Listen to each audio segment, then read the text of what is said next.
Otot merupakan salah satu komponen yang memungkinkan tubuh bergerak.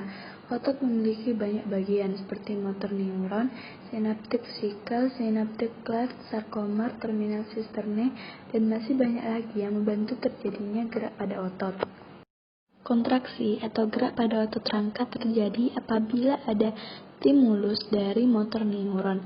Motor neuron merupakan akson sel syaraf yang berhubungan dengan sel otot. Kedua komponen tersebut akan membentuk struktur persambungan yang dinamakan neuromuscular junction. Motor neuron akan meneruskan impuls ke sel otot dengan cara mengeluarkan sinaptik vesikel atau vesikel yang mengandung asetilkolin dari akson terminal ke sinaptik cleft atau celah persambungan akson terminal dengan motor end plate. Sinaptik vesikel ini akan menempel pada motor end plate sehingga menimbulkan perubahan permeabilitas pada membran sarkolema atau ion natrium masuk dan kalium keluar. Kemudian terjadi depolarisasi.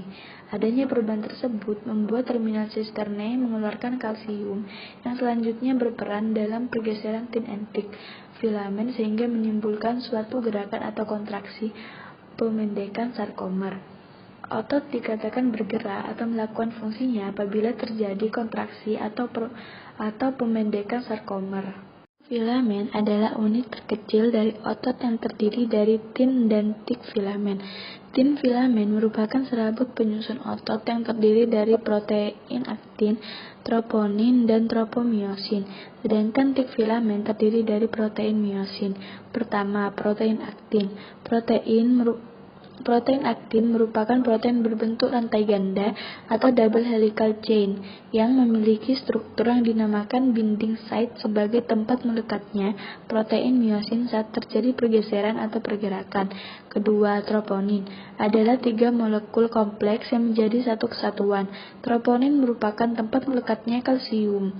Kalsium yang melekat pada bagian ini membuat binding site yang tertutupi oleh tropomyosin terbuka. Keempat, tropomyosin adalah protein yang menyerupai benang dengan fungsi menutupi binding site pada aktin ketika tidak berkontraksi. Keempat, myosin adalah protein yang berbentuk seperti stick golf atau memiliki kepala pada bagian ujungnya yang sering disebut cross bridges. Kepala myosin atau cross bridges ini yang memungkinkan adanya pergeseran ke depan maupun ke belakang pada tin filamen sehingga pergerakan pun terjadi. Cross bridges akan menempel pada binding site tin filamen ketika mengalami power stroke atau kontraksi cross bridges kaya energi. Sliding filament teori dimulai dari adanya kalsium yang dilepaskan atau dikeluarkan oleh terminal cisternae ke sitosol. Kalsium ini akan menempel pada troponin sehingga membuat ribomosin yang menutupi binding site terbuka.